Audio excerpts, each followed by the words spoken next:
Você está ouvindo o canal Sem Direitos Autorais.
Boa noite, gente. Estamos aqui novamente com outra live da Classmaker Educação, cumprindo aí a nossa agenda, trazendo assim os nossos convidados com assuntos bem interessantes.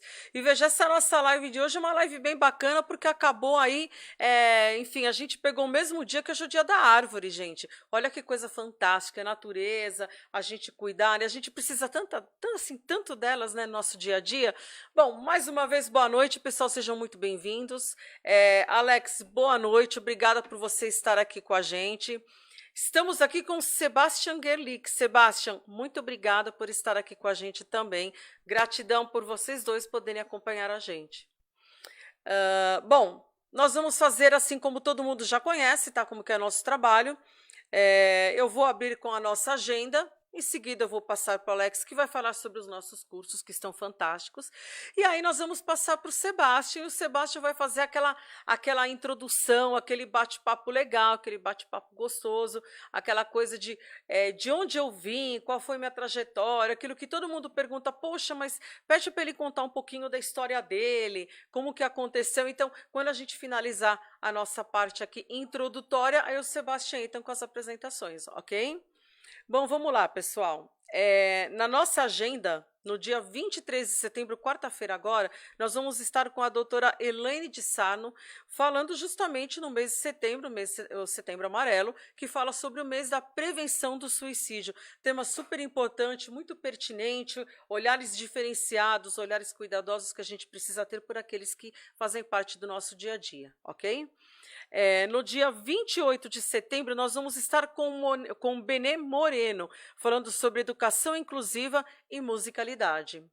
No dia 30 de setembro, vamos estar com a Marisol Melo Alves, falando sobre gestão de carreira do educador. Tema assim, muito importante para nós que somos educadores, ok?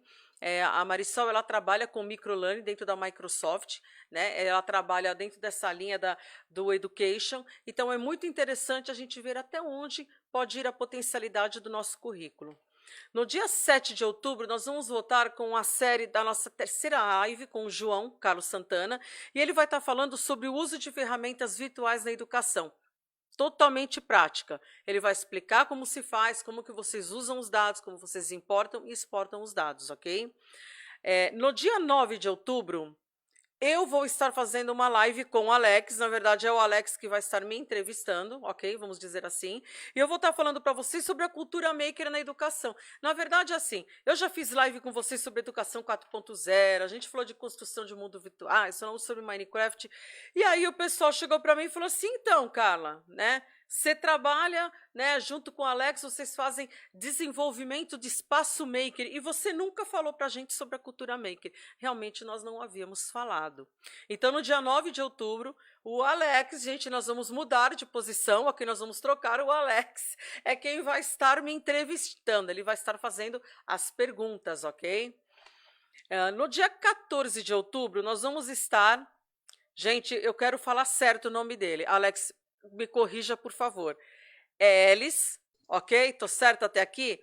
Elis Merlin, é isso? Isso, Ai, Carla, isso gente, é que mesmo. o Alex ele traz as pessoas aqui com nomes assim totalmente diferentes, nomes calientes, sabe aquela coisa muito tropicália? E na hora que eu vou falar, eu me enrolo toda, tá? Então é Alice Merlin. Ok, gente, foi. Nós vamos estar falando sobre as práticas e metodologias ativas na educação. Ele vai estar falando bastante sobre essa parte do desenvolvimento de laboratório, como que os labs funcionam, ok? No dia 19 de outubro, eu vou voltar com uma live, de novo o Alex me entrevistando, e eu vou estar falando para vocês como aplicar a RSV na educação. RSV são as redes sociais virtuais, ok? Lembrando que as RSV agora fazem parte de uma das metodologias ou ferramentas de aplicação para avaliação online, ok? No dia 21 de outubro, nós vamos estar aqui com o Natan Rabinovich. Tá vendo, Alex? Os nomes que aqui para o meu lado eu consigo falar todos os nomes certinho. Eu não erro nenhum. Meu problema é quando vai, entendeu? Eu tenho que ficar treinando. Então, o Natan vai trazer para a gente aqui aprendizagem criativa na educação. No dia 23 de outubro, nós vamos trazer uma live com a professora doutora Ana de Grado Hessel. A professora Ana ela é orientadora minha e do Alex, né, no doutorado, dentro da linha de pesquisa que nós estamos atuando. E nós trouxemos aí, nós falamos sobre autopoiese, tema muito importante quando a gente fala sobre Maturama, Varela, o que a gente fala, aquela coisa de produtor, de produto, o conhecimento, como que funciona a teia do conhecimento. E aí nós vamos estar trazendo o pensamento complexo de Morin para vocês. O pessoal pediu, os professores falaram assim, a gente não quer perder, a gente quer alguém que venha falar, então nada melhor do que falar com uma pessoa assim que... Gente, a Ana, praticamente, a vida toda dela é pensamento complexo. E teve, inclusive, algumas lives que eu falei, pessoal, nós não vamos entrar nesse tópico, nesse momento de pensamento complexo, porque a gente tem uma pontinha lá na teoria do caos, então não é uma coisa que você pode juntar vários tópicos e sair falando. Realmente não tem condição disso fazer, tá? Então nós vamos estar trazendo a professora Ana no dia 23 de outubro. No dia 26 de outubro, que é uma segunda-feira, nós vamos estar com o Adelson Mesquita. Sim, gente, Mesquita, porque ele é da família do Alexandre Mesquita. Eu só descobri isso na live passada. O déficit de atenção aí falou bravo. Na verdade, isso quando eu falei o nome, mas realmente o Adelson realmente ele é teu irmão, não é isso, Alex? Sim, é meu irmão. É o Ele é irmão do especialista na Alex. área de segurança da informação. Olha, gente, que legal. Vocês perguntaram para mim, nossa, Carla, professora entrando em rede social, vão invadir nossa rede, olha fake news, informação mediática. Então, gente, estamos trazendo aquilo que vocês pediram. E a nossa live vai falar sobre segurança cibernética na educação. No dia 28 de outubro, a gente volta com a doutora Elaine de Sarno. Lembra que eu falei para vocês que nós vamos fazer aquela série de lives? Então, a gente vai estar falando sobre o suicídio e no dia 28 nós vamos falar sobre mitos ou verdades sobre a esquizofrenia. Então, ela vai estar falando um pouco como que funciona esse trabalho, como que é essa ponte, como que... Enfim, é tudo aquilo que é pertinente ao assunto. E aí nós vamos trazer uma sequência, porque nós vamos também estar falando sobre a demência, Alzheimer e autismo com ela. São 4 lives que a gente vai fazer, ok? Entrando no mês de novembro, no dia 4 de novembro, nós vamos estar aqui... e agora o nome da Ana, gente. Não, nós vamos estar aqui com a Ana, meu Deus, gente, vamos lá. A Ana inclusive, ela está online. Se eu errar o seu sobrenome, você me corrija, por favor. É Ana Melchert. Não, eu tenho certeza. Não, falei certo, Melchert. Está ali do nosso pedacinho também. Ana Melchert, ela vai estar falando sobre a importância da iconografia na educação 6.0 e suas questões legais. Gente, no mês de novembro eu vou trazer para vocês aquela live sobre educação 5.0, ok? Eu vou fechar essa agenda com o Alex, porque a gente já está, na verdade, na 7.0 e até agora a gente não falou da 5.0, só da 4.0, ok? Porque já me perguntaram o que vem com a educação 6.0 e realmente a gente não chegou nesse tópico. Então, eu vou estar encaixando em outubro a educação 5.0 e em novembro vamos trazer a 6.0 e aí eu vou dar uma interagida com a Ana nessa live, tá? No dia 16 de novembro, nós vamos estar com o Alisson Campina falando sobre... O tema dele é bem grandão, viu, gente? Mas o assunto é muito interessante, olha só.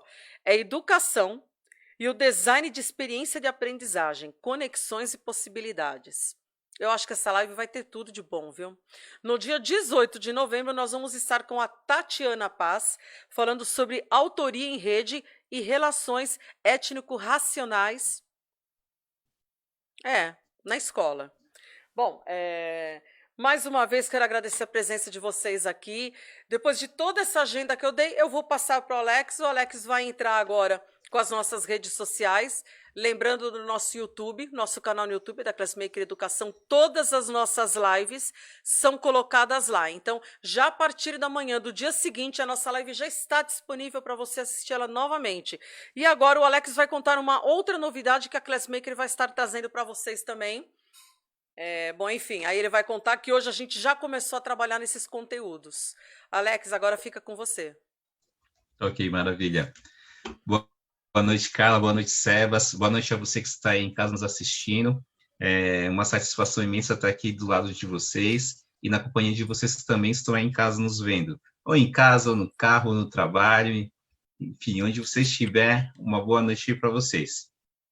Bom, primeiramente eu vou falar para vocês um pouquinho sobre os cursos que a gente está realizando aqui na Classmaker, tá ok? Então, agora no mês de outubro, a gente vai lançar no dia 5 de outubro o curso de construção de mundos virtuais, no período da tarde, tá, pessoal? Lembrando, depois do curso de construção de mundos virtuais, que começa no dia 5, no dia 13, iria começar o curso de aprendizagem criativa, mas ele foi alterado. Ele foi alterado para ser iniciado no dia 27 de outubro.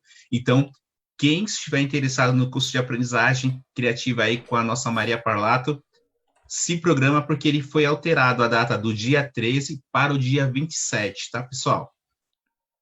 E em e em novembro começa o curso de Educação 4.0, que será ministrado pela nossa querida Carla Lukzik. Ele vai começar no dia 10 de novembro. Todos os cursos eles serão ministrados no período da tarde, das 14 às 17h30. Porém, se você não puder realizar esse curso nesse momento, nesse horário, entre em contato com a gente e sugere um melhor horário para você, que a gente pode conversar e tá abrindo uma turma no seu horário também, tá ok? Alex, pode falar, Carla. O horário do curso do Benê é à noite.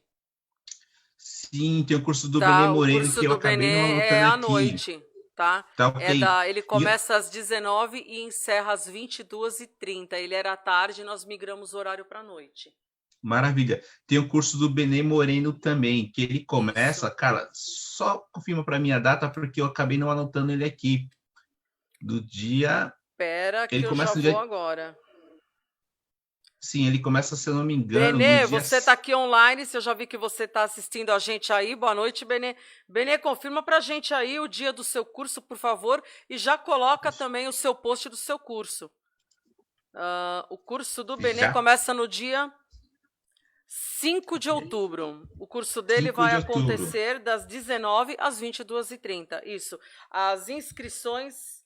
Desculpa, o início é dia 6 de outubro, as inscrições é até dia 5 que você colocou. Desculpa, eu errei. Isso. Tá ok. O Benê, vou anotar aqui, Benê, na próxima live eu já falo direitinho no começo, tá ok? Então, o do Benê vai começar um dia depois do curso de construção de mundos virtuais. Então, no dia 6, tem o curso do Benê e vai ser à noite, tá ok?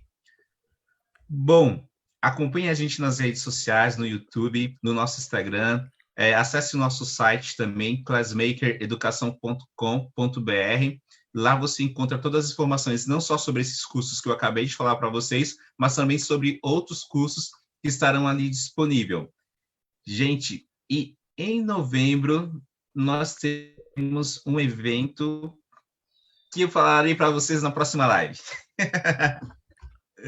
Certo, Carla? Você tem que falar sobre os podcasts. Sim, também. Tem que falar da Rádio Classmaker também. Tá ok, gente.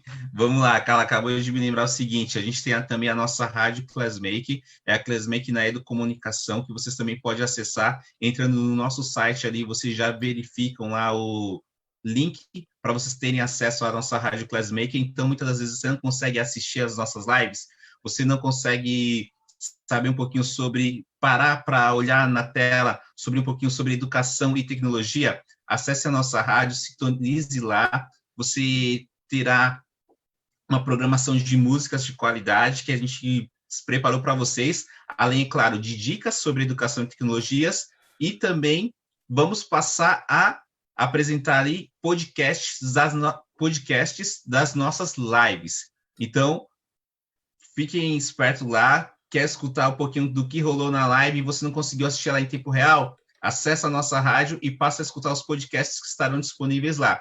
Além dos podcasts disponíveis na rádio, nós também teremos os podcasts disponíveis no canal do YouTube. Então, no nosso canal do YouTube, vocês também irão encontrar os podcasts das lives da Classmaker Educação. Tá ok? Bom, e vamos apresentar agora o nosso amigo Sebastian Gerlich, que veio aí convidado para a gente para falar sobre essa questão do uso da tecnologia como ponte entre culturas. Olha só que legal. O Sebas aí que trabalha há um bom tempo com tecnologia e culturas diversas, em especial as culturas indígenas, vai falar um pouquinho para vocês sobre como a gente pode usar as tecnologias, né, para ter acesso, porque a ponte nos dá acesso a diversas culturas, porque muitas das vezes a gente julga uma cultura ou criminaliza alguém ou algum tipo de cultura, alguma ação cultural por não conhecer. E a partir do momento que você passa a conhecer, a história muda. Sebas, você aí que é o nosso convidado especial de hoje, conta para a gente um pouquinho da sua trajetória para o pessoal conhecer a sua experiência em relação a isso e também conta aí como que nasceu essa paixão em utilizar as tecnologias como ponte entre diversas culturas. Então, beleza. Salve. Não sei se é bom dia, boa tarde, boa noite, não sei a que horas será para cada um dos ouvintes, mas primeiro agradecer a Carla e a você, Alex, pelo convite. Um prazer estar aqui com vocês. Venho com todo o meu carinho a tentar contribuir, assim, provocar as pessoas a pensar, talvez, desde perspectivas diferentes. Gosto de dizer que me sinto como um morcego, às vezes, porque um morcego fica pendurado cabeça para baixo o dia todo e enxerga o mundo desde um outro ângulo, com uma outra perspectiva. E um pouco o meu trabalho tem a ver com isso. Principalmente, eu encontrei, quando cheguei no Brasil, há 26 anos atrás, muita discriminação contra os indígenas. E foi uma coisa que me tocou e eu quis tentar contribuir nessa área. E isso era nos anos de 1998, século passado. Existiam tecnologias naquela época também, sempre existiram, não eram tão digitais como agora. E minha brincadeira começou visitando algumas comunidades indígenas do Nordeste, principalmente da Bahia, Pernambuco e Alagoas. E eu levava câmaras de fotos, de rolinho mesmo, de celuloide, e entregava as câmaras para os indígenas. Então, com a tecnologia do celuloide, muitos indígenas, era a primeira vez na vida deles que pegavam essa tecnologia, mas uma aula muito simples, só enquadra-se assim. Por que você quer se mostrar ao mundo? O que você quer mostrar para o mundo? Quem que você é? Retrate o que você sente para o mundo através dos cliques. Então, cada indígena tinha um rolinho e tirava aí 24 fotos e a gente começou a brincar com oficinas de fotografia nas aldeias. Aí o tempo foi passando, Alex, e a gente mudou a câmera de fotos de celuloide para digital, acrescentou um gravador, levou um computador. Isso é um pouquinho dessa história que eu vou contar para vocês. Então, estou com 51 anos. Os primeiros 25 eu fui adiestrado na Argentina, onde eu nasci, para fazer comunicação audiovisual. E estava por lá trabalhando mais como publicitário. Ainda me mudei ao Brasil, porque me encantou o povo brasileiro, porque senti que aqui podia aprender como pessoa, como humano, como ser vivo neste planeta. E, bom, arrastrava ainda meu métier, o que eu sabia para sobreviver, o que eu gostava, ou entendia que gostava, era fazer cinema, publicidade, mas fui me aproximando dos indígenas e descobri que o verdadeiro pulsar do meu coração tinha a ver com me transformar um pouquinho. Nasci na capital de Buenos Aires, isso significa que é um ego gigante, um problema terrível de autoestima, e meu caminhar no Brasil era um pouquinho baixar a cabeça, aprender, e nada melhor que ter os professores indígenas com toda a sua humildade, mas com sua riqueza espiritual.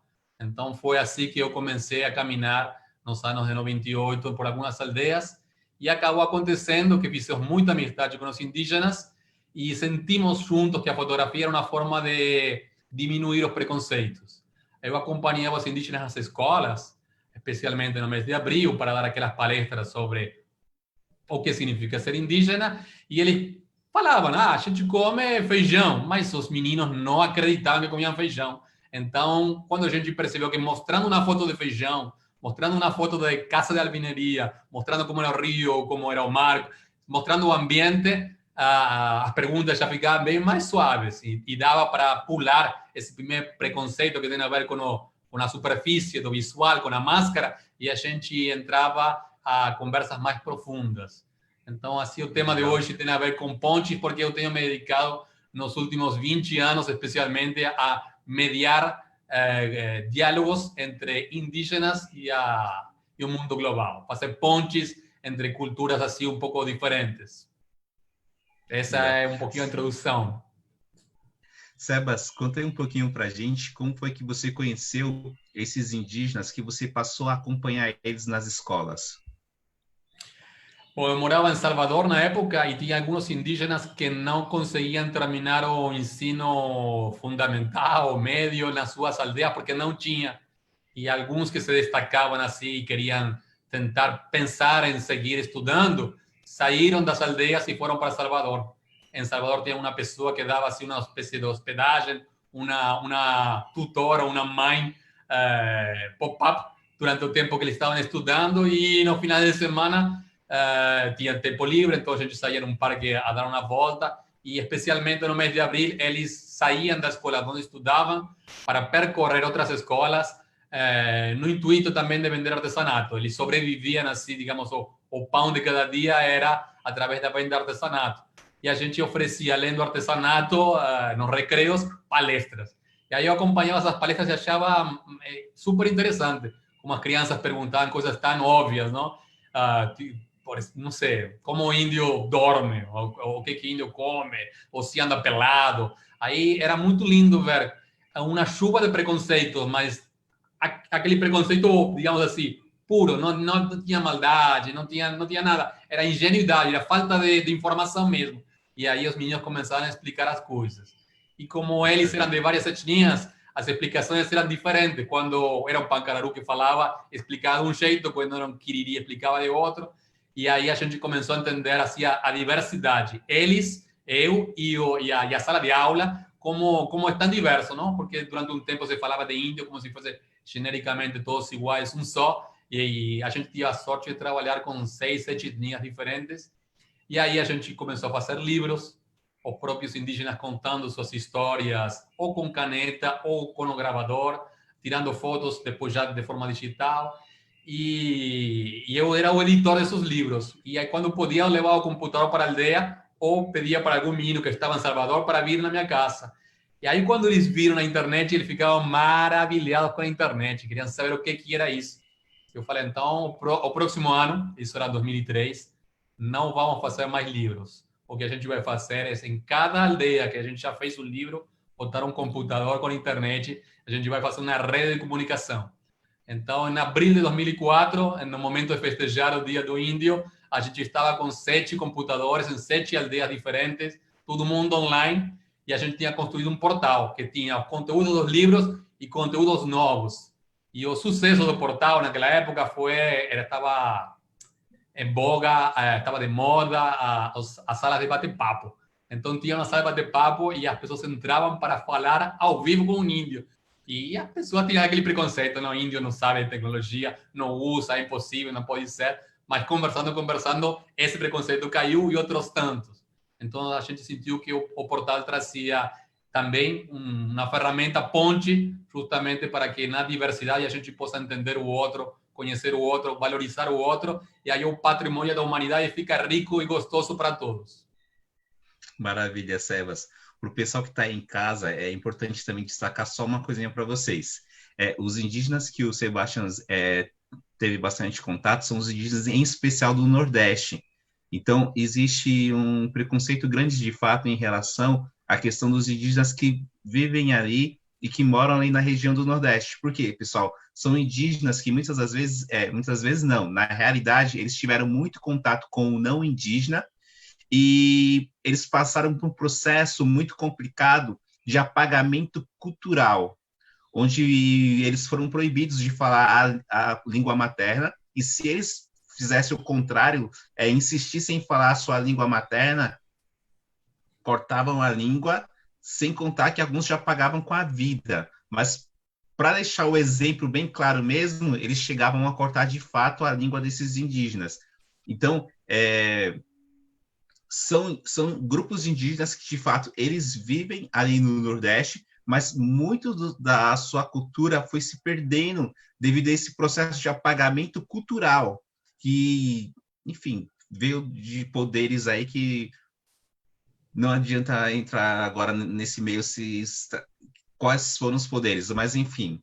Acho bom, Alex, o que você traz, porque eu estava falando assim com normalidade, esqueci um pouco de trazer o contexto, não, do arroz e o feijão, mas é isso. Eu acho que talvez os indígenas do meio do Xingu ou do Amazonas ainda estão caçando um macaco, um jabuti, uma capivara, que talvez tenha um pouco mais de sorte, mas os indígenas dos estados do Nordeste, e estamos falando de um contingente grande, talvez de 300.000 indígenas, eles no dia a dia é arroz com feijão e é carne, e a carne normalmente, 99% das vezes, foi comprar no supermercado. Eles criam seus animais como porco, quem tem sorte tem até uma vaquinha ou umas galinhas, mas o que o brasileiro está acostumado a ver como vida indígena, geralmente é o xinguano, é um tipo de corpo, um tipo de cabelo, um tipo de olho, um tipo de pintura.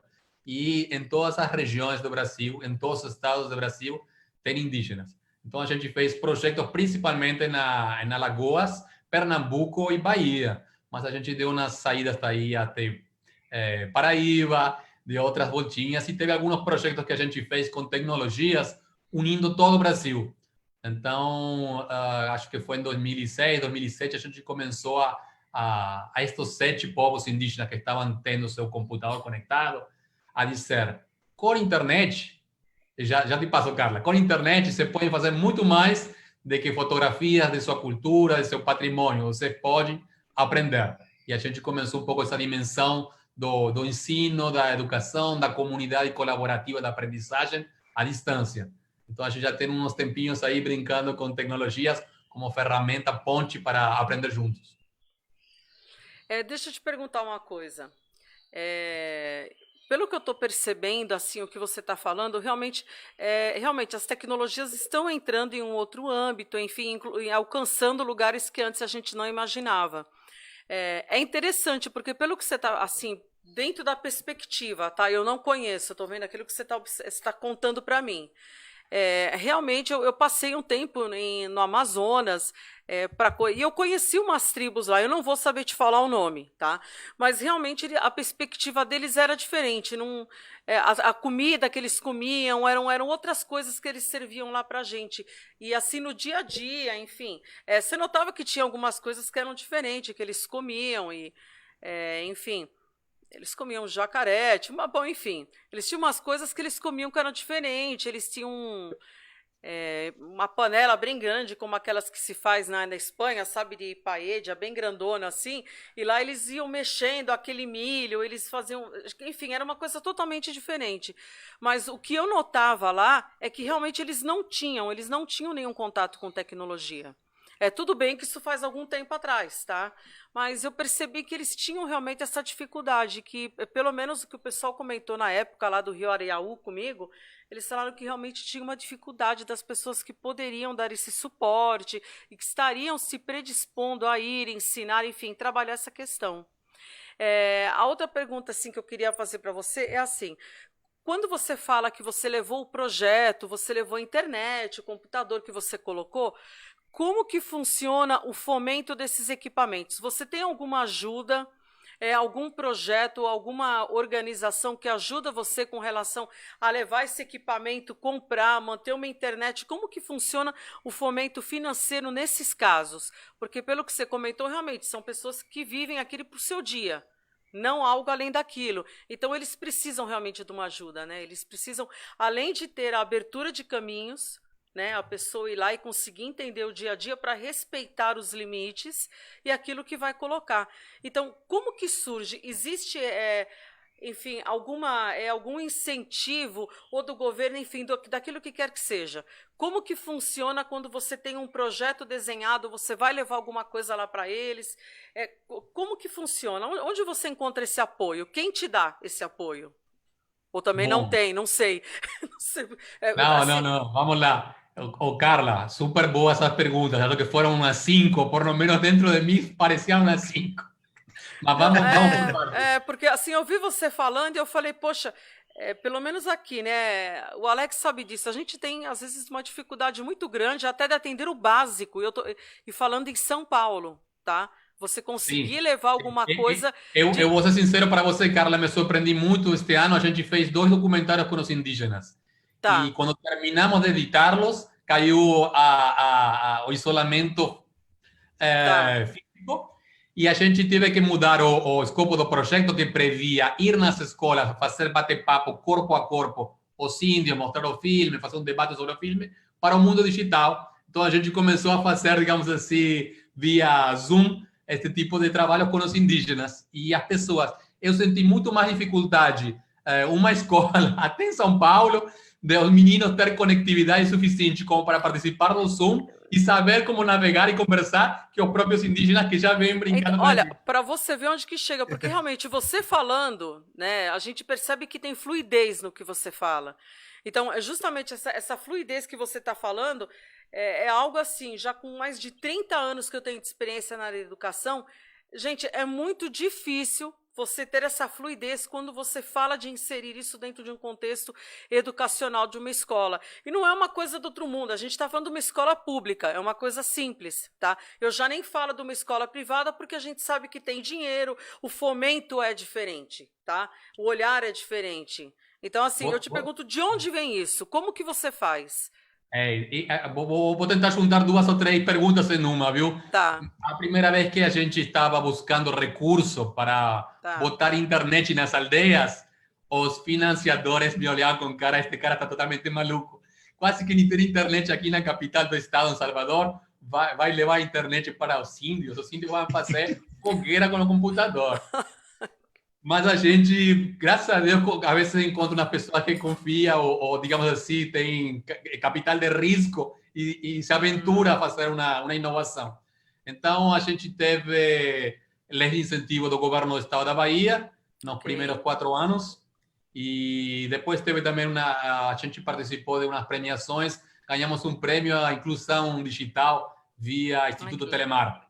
E aí eles passaram a dar um apoio e depois a gente começou o programa de Cultura Viva com o Ministério da Cultura e aí a gente começou a ter o Tá. Ministério da Cultura como principal parceiro que vinha agregado ao Ministério das Comunicações que colocava as antenas. Então a gente começou com 7 antenas, na época era via satélite, a Tá. empresa que botava, acho que era um sistema que se chama Star One, e me lembro que 70% do orçamento foi só para pagar a conexão via satélite nas aldeias. A gente fez porque queria fazer, fez por amor. O dinheiro foi tudo num lugar que a gente não gosta, mas 2 anos depois a gente conseguiu que o próprio governo do federal, atrás do ministério, colocasse via GESAC antenas nas comunidades. E essas computadores que eram no início um só, a gente passou a ter em alguns lugares até um telecentro de 10 computadores. Então É, o projeto escalou, digamos. você teve alguma empresa da área de telecomunicações? Eu não sei se você vai poder responder isso, mas eu acho que seria meio óbvio. Eu entendo que isso seria óbvio para mim. Você teve aí uma ajuda, de repente, das empresas que trabalham com computadores, empresas que trabalham no ramo de pacote de dados, porque Uau! eles costumam ter projetos direcionados com estas ações. Olha, E daí eu eu já te vou contar emendar tudo. numa outra pergunta. Vamos. Existe muito investida nessa área? Existem várias pessoas que apresentam projetos, ou realmente é uma coisa bem pequena? Não são todos que têm o mesmo olhar que você tem. É isso que eu quero saber. Você tem outros projetos que não sejam seus? Você percebe que tem um fôlego para isso? Ou você percebe que ainda é uma situação que é de um para muitos? Carla, você é uma maravilha. Está pensando 30 perguntas, viu? Ao mesmo tempo. Não, eu tô aproveitando, já que você tá aqui, eu vou me informar sobre Não, tudo isso. eu vou respondendo o que vou me lembrando, mas depois Tá qualquer bom. coisa você Eu reforço, eu vou te reforçar a pergunta. Tá bom. Então Ah, vamos Vai uma lá. por Eu, vez. eu tive a sorte ganhei este prêmio da Telemar, que na época se chamava Oi também, não? Então tive 4, tá. 5 vezes financiamento deles. E, Ok. inclusive, cheguei a ter um programa que se chamava Celulares Indígenas. Então, a gente ensinava os indígenas como podiam filmar, editar e postar desde o celular. Ah, bem Inclusive, legal. Bem legal. internamente dentro de uma aldeia, eles brincavam se comunicando via Bluetooth, de uma, sabe, em um momento de Nossa, conflito, uma gente, retomada de... olha que coisa mais incrível, né? A maioria das pessoas aqui, quando eu falo assim, gente, passa o arquivo para o Bluetooth, as pessoas me olham como se eu viesse de outro planeta. Eu falo, gente, é Bluetooth, você clica e ele vai passar o arquivo, é muito fácil. Ou você encosta o celular, ele já transfere. E quando eu falo isso, olha, gente, para você ver como que é, quando a gente entende que a tecnologia realmente ela vem para mudar a vida das pessoas. E lógico, Carla, eu vou te dizer o melhor. Não é que eu ensinei alguma coisa. Eu fui levando e os caras cutucando, assim, digamos, autodidactamente, aprenderam milhões de é coisas. experimentação, né? Eles fizeram uma Isso. experimentação, né? Que é Teve aquilo que a uma vez gente... que eu queria fazer um registro dos casos mais interessantes dos celulares indígenas. Aí fui entrevistar um dos meninos que realmente, hoje ele é mestre em química, Emerson Patachó. Quando eu cheguei para a Olha, entrevista, ele... gente, que coisa fantástica. Às Escuta, vezes a gente fala assim, é tão difícil a educação, né? Estudar. Olha o que o Sebastião falou. Repete de novo, me explica essa história. Ele é mestre em engenharia química, é isso que você falou? é mestre em química. Mas Ai, o meu gente, olha assunto, isso. eu perguntei para ele, o que você descobriu de bacana com o celular? Ele tinha 14 anos na época. Ele pegou o celular e ele me mostrou. Eu nunca tinha visto, eu me surpreendi. Hoje parece muito banal, mas ele usou o celular de controle remoto. Aí ele mudava os canais do irmãozinho que estava assistindo e sacaneava o irmãozinho. Ele está usando um celular como controle remoto. Eu não Sim, sabia. sim. Mas você vê como que é, né? Como que é a sapiência de uma pessoa, né? Quando ela tem vontade, ela explora mais do que aqueles que a vida inteira têm um equipamento na mão e não exploram adequadamente. Veja como que isso é importante, né? Isso é Outro exemplo fantástico. bonito, tem uma aldeia que a gente conectou à internet, mas em todo lugar que a gente ia tentava ficar 1, 2 dias para ensinar mais alguém e tal. Mas nessa aldeia não deu tempo, ninguém conseguia ficar, tínhamos que estar em Salvador fazendo o lançamento do projeto, só deixamos o computador ligado e no chat. E sentamos Tá. alguém em frente da tela e ensinamos tudo à distância. Você sabe que tem um trabalho de pesquisa que foi feito na Índia, exatamente nessa linha do que você está falando. Não, pelo menos lá na pesquisa era uma aldeia afastada do centro, né, de Delhi, e aí eles não tinham quem fosse ensinar, não tinha uma pessoa que conhecia, então eles foram lá e deixaram equipamento, só fizeram isso. E aí aquelas crianças da aldeia que nunca tiveram contato, quando essa pessoa voltou dali a um mês, eles estavam usando a internet, estavam fazendo pesquisa, e ainda quando perguntaram para eles como que vocês fizeram isso, eles falaram assim, a gente foi mexendo, nós fomos aprendendo. Por quê? Porque eles queriam, né? É o querer, né? É o querer aprender, né? Carla, tem 2 casos de amigos meus que eu conheço há bom tempo. Os dois são analfabetos. Mas quando chegou o computador e a gente instalou o computador, só da curiosidade de ver o que estava acontecendo e a vontade e não sei o quê, os dois aprenderam a ler e escrever. Hoje digitam. Olha isso, gente, fantástico isso, é incrível isso, É realmente. incrível. Nossa, eu tô assim, nossa, não sei o que falar. Eu tô assim, não é assim, eu estou espantada no bom sentido, né? Porque são coisas que a gente não imagina. Então veja como é importante a gente conversar aí sobre culturas diferentes, como que acontece a inserção disso daí. Veja como é importante, né, Alex, as tecnologias dentro desse contexto, né? Porque realmente as Sim. pessoas não imaginam que é assim. Elas não imaginam. Eu tinha uma ideia muito rústica disso. Na verdade, eu saí assim, rústica no sentido de que eu falei, eu não vou sobreviver num lugar desse, quando eu fui para o Amazonas. Eu falei, primeiro que eu não como aquilo, eu falei, eu não como nem carne. Eu falei, então eu não vou sobreviver. Então eu não vi a hora gente, eu não vi a hora, entendeu? Porque eu falava, nossa, né? E aí eu realmente ouvia eles ensinando um monte de coisa interessante, mas é coisa que assim, no dia a dia, talvez nós que temos um olhar diferente, não talvez o olhar que você teve ou do Alex, a gente tem essa coisa, a gente já está dentro da cidade há muito tempo, né? Então, quando a gente vai para um lugar desse jeito, a gente estranha as coisas, né? Depois de um tempo aquilo passa. Eu morei também bastante tempo lá em Mar Grande, em Itaparica, na Bahia. E eu fiquei em Mar Grande. Mar Grande não é Itaparica. Tá? Não é Cachaprego, não é aquela coisa fantástica, coqueiro, mediterrâneo, não é aquilo. O Mar Grande era uma encosta e um barquinho para chegar em Salvador, era o que a gente tinha, era um botezinho pequenininho. Então, veja como que os olhares mudam, né? E a gente realmente percebe que quando a pessoa quer aprender, você pode até não estar lá, lógico, sua ajuda seria fundamental, mas às vezes você não consegue estar lá, né? Então, veja como é importante, né? O mais Sabe legal que aí nessa história que o Sebas... pode falar, Sebas. Eu só ia complementar que de repente a gente sempre entendeu as ferramentas digitais como uma ponte para ir além, com um outro objetivo. Então, não era tanto o fato de eu ensinar a usar a ferramenta, senão dizer, se você sente que você está sofrendo preconceito e você entende que escrevendo sua vida e mostrando fotografias de como você vive vai diminuir o preconceito, então faça. E então, pela motivação de querer diminuir o preconceito, de fazer a cultura da paz acontecer, de conhecer o outro, pela primeira vez na vida ter a possibilidade de falar, eles pegaram as ferramentas todas e entraram no ciberespaço. E hoje o mundo indígena tem bastante presença, tem pessoas que trabalham no ciberespaço, digamos.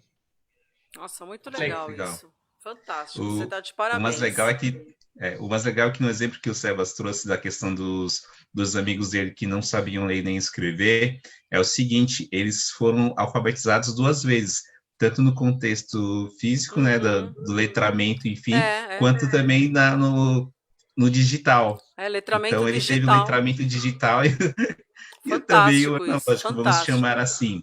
O legal é o seguinte, que no primeiro projeto que o Sebas contou para a gente lá quando ele estava morando em Salvador, ele lançou, então, primeiro, né, só colocando aqui num período linear. Então, primeiro, ele teve contato com os indígenas, por meio que ele foi conhecendo esses indígenas que iam até a cidade ali, vender artesanato, ou ia nas escolas também para tentar vender os artesanatos nas escolas. Ele teve essa primeira relação aí com os povos indígenas ali do Nordeste, e aí ele começou a frequentar as escolas com esses outros povos, e aí utilizando de fato também as tecnologias, tirando fotos das aldeias e trazendo para a cidade para que as pessoas também pudessem conhecer um pouquinho mais. E aí a gente acaba vendo aquele início, os primeiros passos para que você pudesse conhecer a minha cultura e você pudesse me conhecer e abandonar alguns preconceitos que vocês tinham sobre isso.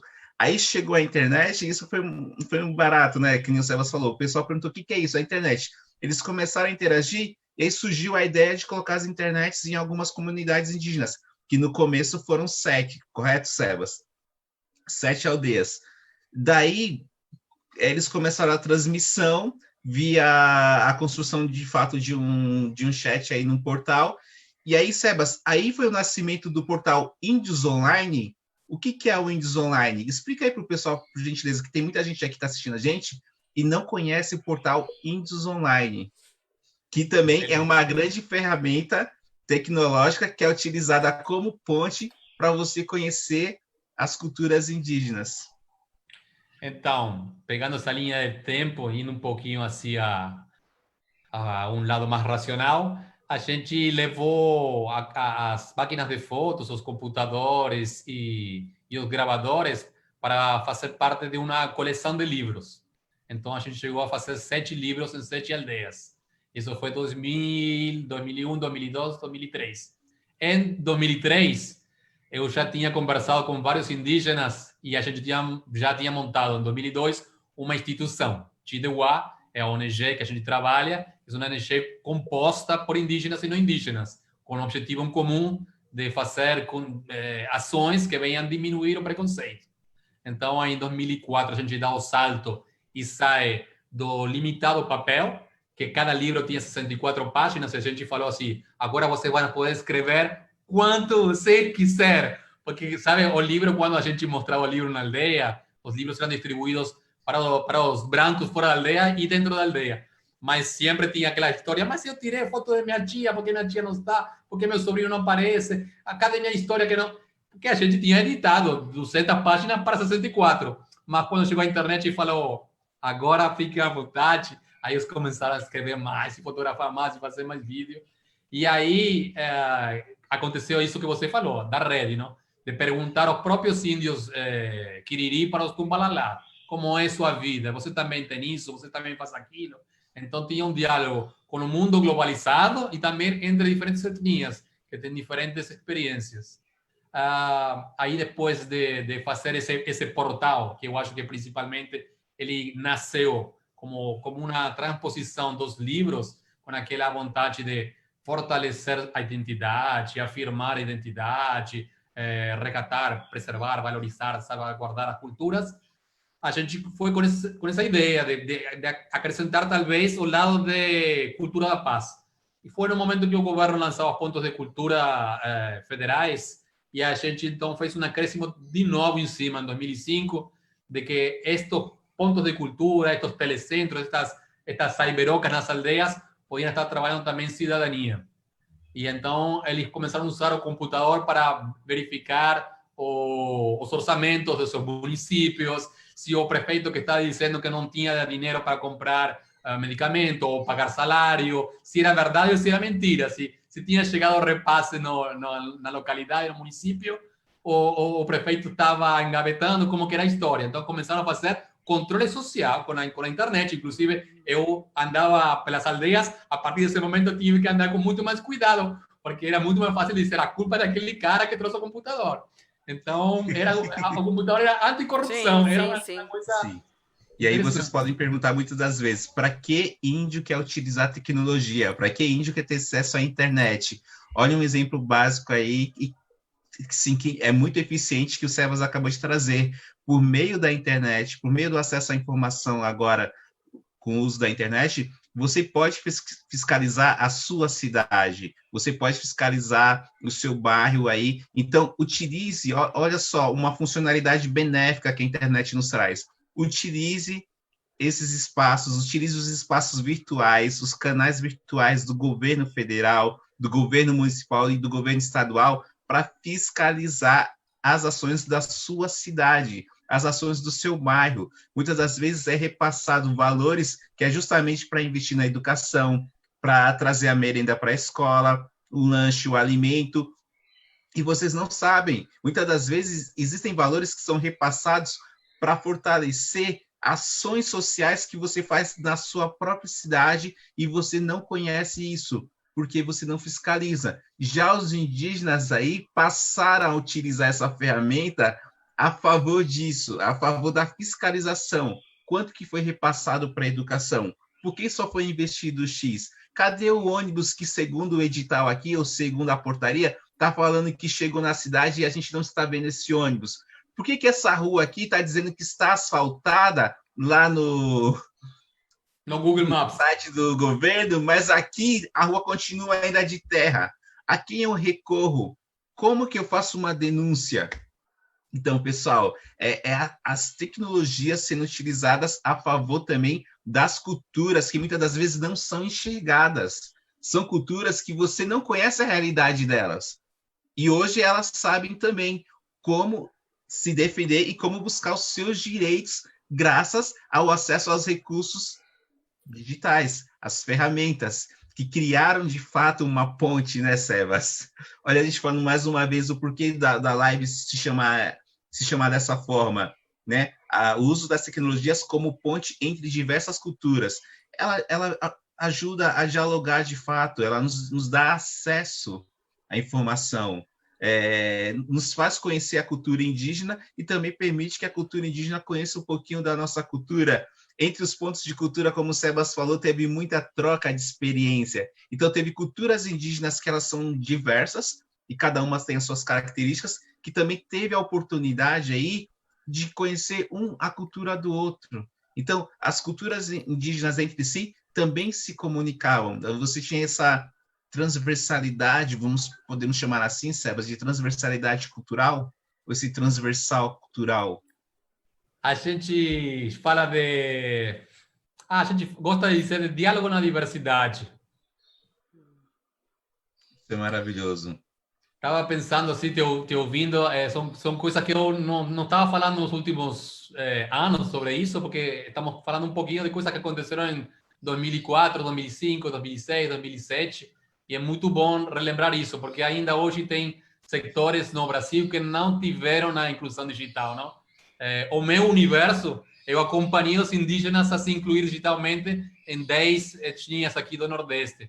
Mas eu vejo agora quando a pessoa vai ganhar o auxílio emergencial, ele não sabe por onde que vai, se tem ou não, como que faz, se entra no banco. Os índios que de alguma forma foram fazendo comunidade de aprendizagem, eles conseguiram pegar o auxílio emergencial. Não, isso é legal. Você falando sobre isso, nesse contexto aí, de fato, da pandemia, é engraçado porque existiam muitas cidades pequenas do interior. Eu conheço porque eu estava em algumas dessas cidades no momento que eles cobravam das pessoas mais humildes que não sabiam fazer o cadastro via celular ou via internet. As pessoas estavam cobrando acima de R$ 50, entendeu? E ou a pessoa ia numa agência bancária para fazer o seu cadastro emergencial, ou alguém que tinha acesso ao celular com internet ou computador fazia esse cadastro para essa pessoa, que era bem mais rápido. Só que aí as pessoas começaram a cobrar num momento assim que você deveria ter solidariedade. Mas também eu não julgo essas pessoas, porque são pessoas que geralmente no fim do mês eles não têm o que comer, mas eles têm. É engraçado, né? Eles têm um celular que muitas vezes eles têm acesso à internet, porque vai na casa de um vizinho ou outro assim, mas eles não têm uma renda fixa. Então, é muito fácil a gente julgar as pessoas quando elas têm esse tipo de atitude, mas a gente não conhece a realidade delas em si. Se ela está passando fome, se ela não está, a perspectiva dela em conseguir um emprego. Muitas das vezes essas pessoas não têm uma renda também. Então, por isso, eu acredito que elas acabam cometendo esse tipo de deslize. Na nossa visão, é uma infração, é antiético, mas é muito mais antiético quando essa pessoa ela não teve acesso à educação, simplesmente porque um cara que estava ali no poder daquela cidade, ele não permitiu que o acesso chegasse. Enfim, foi só um desabafo que acabou acontecendo nesse meio dessa live, porque é muito fácil, de fato, as pessoas julgarem, mas estar na realidade ali é diferente. Então, Alex, pegando um pouco esse raciocínio, eu queria fazer o link com o seguinte: uma coisa é os índios descobrirem que existe o portal da transparência, e outra coisa é o que eu faço depois com a informação. Então, ok, o dinheiro chegou, está no município, o cara está me mentindo, mas tem que dar um passo para que o dinheiro chegue a ser salário dos professores, ou que a merenda chegue na escola, ou que o medicamento chegue na comunidade. E aí entra meio que o quarto poder, não? Aí os índios deixam de ser antropólogos e historiadores e passam a ser jornalistas, daqueles ativistas que vão a escrever e fundamentados na lei, sabendo com as provas de que o dinheiro chegou no município, vão cobrar os seus direitos. Então começa uma era de reivindicações. Aí os indígenas usam a tecnologia para reivindicar. E aí tem que escrever matérias, fazendo denúncia, tirando a foto da estrada quebrada, tirando a foto da escola sem pintura, mostrando que não tem, que o quadro verde está muito, muito velho. Então começam a fazer matérias de denúncia. Já não é mais como se faz o fogo com 2 pauzinhos, ou que tipo de tatu a gente come, mas senão mostrar de repente a corrupção e tentar resolver. E muitas vezes resolveram. Eu já vi professores que estavam 3, 4 meses sem receber salário, se juntaram, já começava Orkut na época, e o Facebook um pouquinho e tal, começavam a escrever e postar, e resolveram muitos problemas. Sebas, então esses índios aí, na realidade, né, também me incluo aí nessa, mas a grande questão é, então, é a partir daí que surge a ideia e o nascimento do portal Índios Online? Não, a ideia surge antes, suave. A gente pensou que ia trabalhar sobre cultura e cultura da paz. Aí veio por experiência deles, por vontade deles, por necessidade, esse lado de cidadania, esse lado de periodismo de cobrança de direitos e tal. Sim. Não foi uma proposta minha enquanto projeto, foi uma reapropriação das tecnologias que eles fizeram porque eles sentiam. Sim, então, Carla, a gente acaba entrando ali naquele conceito que o Castells fala, né, sobre a questão da tecnologia, ela influencia o meio e o meio também, como você vai utilizar essa tecnologia. Então, de fato, o Sebas chegou, por exemplo, com um projeto criando algo, pensando em alguma coisa, mas aí foi se transformando, foi ganhando, vamos dizer, autonomia e, e surgindo outras funções para algo que a gente acaba criando uma tecnologia para uma certa necessidade, mas aí as pessoas que passam a utilizar conseguem encontrar também outras necessidades que ela pode suprir. Isso que foi legal. Então você tem aí os portais realmente e esse movimento dos indígenas se transformando em etnojornalistas, que eu acredito que foi o que a Joana Brandão falou na tese dela. Existe uma tese, pessoal, de doutorado que a Joana Brandão, uma amiga nossa também, comum, tanto do Sebas quanto minha, ela fez sobre a questão dos índios online. E ela chama os índios de etnosjornalistas, justamente por essa questão de eles pertencerem a uma etnia e ali eles estarem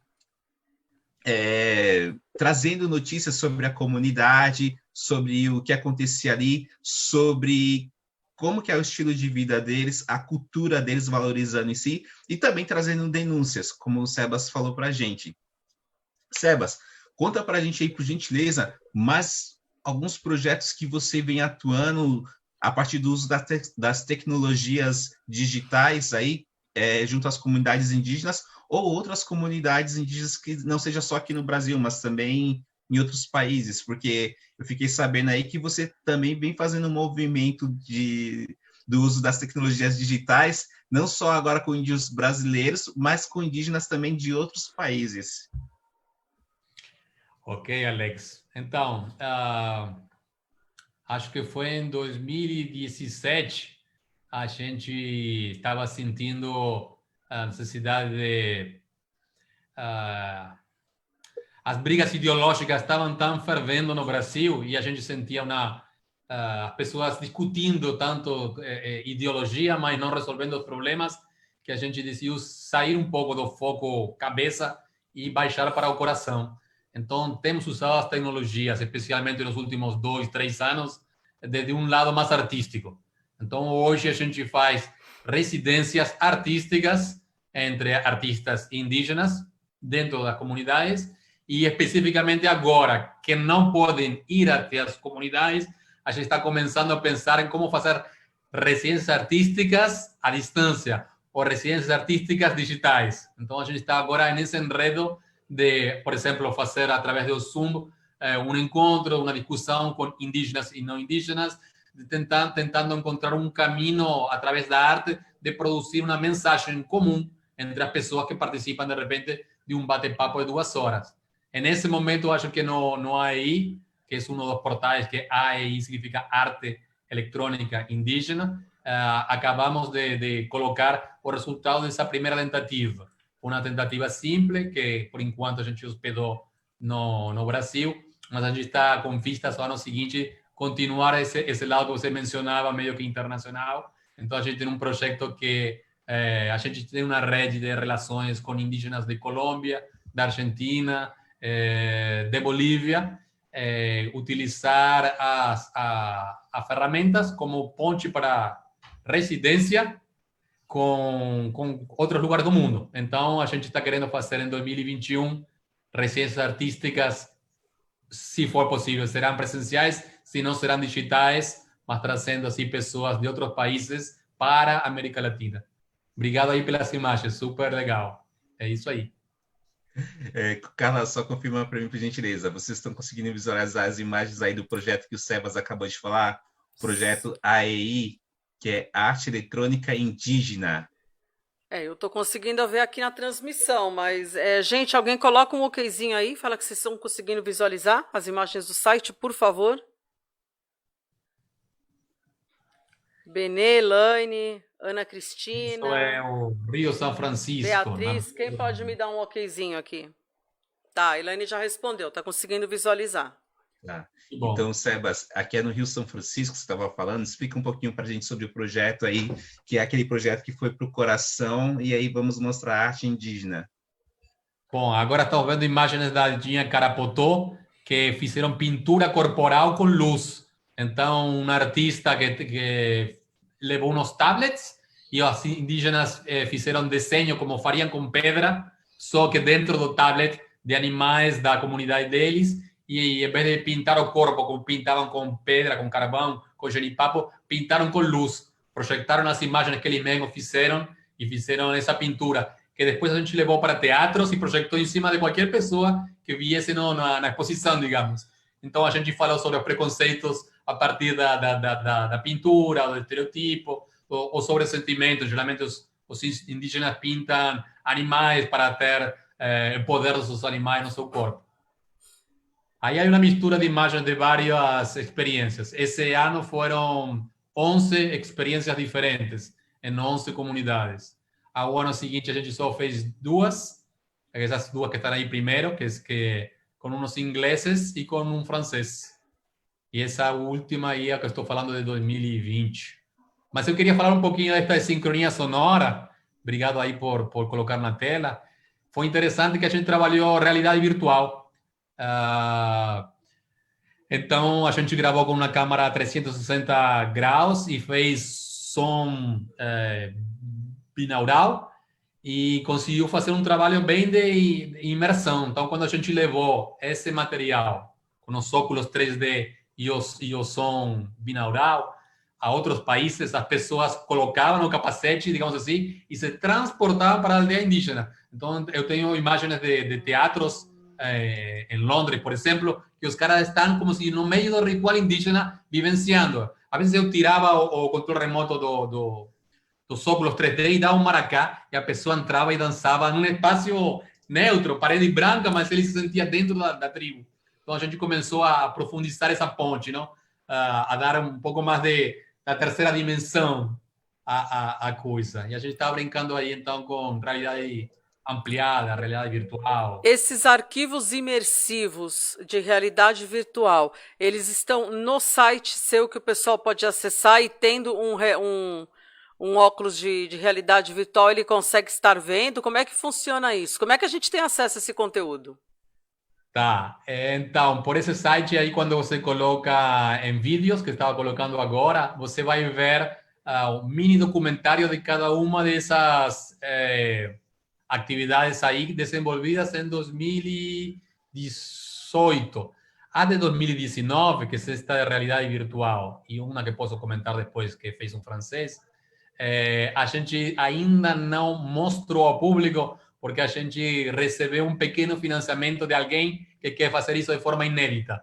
Então, a gente quer logo mostrar para o mundo, mas por causa do financiamento, estamos esperando um momento de lançamento do inédito. Então, está editado o vídeo, eu que fiz o vídeo. Estou doido por mostrar, por botar aberto ao público, mas eu tenho que segurar mais 2 meses ainda. Tá certo. Bom, você vai voltar para avisar para a gente quando está liberado, né? Claro, né? Você não vai fazer isso, né? Assim eu espero, né? Porque aí quando eu entrar em realidade virtual, que a gente tiver aquele contato lá com o Igor, Alex, aí ele pode estar usando isso daí. Inclusive, a gente pode estar utilizando naquela novidade de novembro. A gente pode estar colocando o Sebastião naqueles meios lá, enfim, aquele pessoal que está trazendo as novidades para falar e ele pode estar trazendo isso. Acho que vai ser bem legal. Essas são as imagens do artista aí, Bruno Gomes, nos Carapotó, que ele estava brincando de pintar com luz. Essas são a indígena Eduarda. Aí a sala, o ponto de cultura deles. Um computador ou 2, um projetor, e nessa ocasião ganharam 2 tablets, 3 tablets. Maravilha. Gente, isso aqui para educador é um conteúdo riquíssimo que vocês podem utilizar na aula de vocês, inclusive facilitando o educador a executar, de fato, a Lei 11.645. O que fala a Lei 11.645, Sebas? Diz aí para o nosso educador. Então, assim, nos termos da lei, ela, de alguma forma, obriga a que em todas as escolas, de forma transversal, se fale sobre as histórias e as culturas indígenas. Só volta para mim, qual o número da lei? 11.000? 11.645 de 2008. Ok, eu vou colocar aqui nos comentários. E aí o problema é que, tudo bem, alguns professores que têm super boa intenção querem abordar a temática, mas não sabem como. Então, materiais didáticos de apoio são muito poucos. Em geral, a nossa instituição tem trabalhado muito na produção de material didático nesse sentido. Não fazemos livros didáticos, não fazemos livros paradidáticos, livros que podem ser utilizados. Os vídeos não têm essa função didática assim, especificamente, mas todos os vídeos que a gente faz também tem esse lado assim de um contexto histórico, de uma explicação humana das coisas, e dá para pegar um público também assim de menor idade. São vídeos, eu diria, livres. Eles podem ser acessados por qualquer criança, com ou sem o professor. Às vezes a gente gosta de participar, de dar alguma dica, de alguma atividade, mas não trabalhamos muito ainda isso, não. Neste momento, a gente tem feito algumas visitas virtuais. Pegamos uma escola de alunos e levamos, através do vídeo e do Zoom, os meninos para conhecer uma aldeia. Então, a gente colocou no Zoom imagens dessa aldeia e pediu para 3 indígenas da aldeia aparecer no Zoom. Então, a gente fez uma mediação de um bate-papo, uma conversa, no espaço digital, e a gente chamou, essa escola sempre fazia excursões, sempre saía 1 ou 2 vezes por ano do espaço físico e ia para algum lugar. E esse ano a gente saiu digitalmente. Gente, o legal é o seguinte, que no site da TDUA, a qual o Sebastião aí está na direção da ONG, vocês também encontram diversos materiais, ó, desde a... Coloque aí em downloads para nós, se puder, Carla. Em downloads tem 30 livros, por lo menos, no mínimo. Isso. Olha aqui, pessoal. Espera aí que está carregando. Mas na parte de download, vocês encontram livros, que são livros no formato digital, e eles estão aqui, ó, com acesso gratuito. São mais de 30 obras, certo, Sebas? É isso mesmo, Alex. Os primeiros 25, acho que teve todos impressões também em papel. Depois, no final, tem uns livros que são só digitais, inclusive tem audiolivros. Já mais embaixo aí tem experiência que a gente fez de fazer com locução, inclusive em várias línguas. Aí tem em inglês, em francês, em espanhol. Aí já vem a parte de música e depois tem alguns relatórios, algumas coisinhas assim. Essa é a página da instituição. Gente, é uma ONG, então se vocês forem ver, esses livros são todos para download, são conteúdos de fato que contam um pouquinho da história das comunidades indígenas, e são livros que eles têm acesso gratuito. Mas se vocês dessem mais um pouquinho para baixo aqui, ó, da página, vocês também encontram essa mensagem aqui, que é para quem quiser ser solidário e quiser contribuir com a TDUA. Eles também colocam aqui, né, a conta deles e as ações dos projetos. Como eu falei para vocês agora, nessa página aqui vocês vão encontrar todos os livros e outros meios também, audiobooks, como o Sebas falou, de forma gratuita, é conteúdo gratuito. Mas como se trata de uma ONG, eles também precisam de doações para financiar alguns projetos e sobreviver em relação à construção de outros projetos também, né, Sebas? Alex, aí vou pegar o gancho e ir para a pergunta que me fazia Carla, que ela me perguntava sobre a sustentabilidade, não?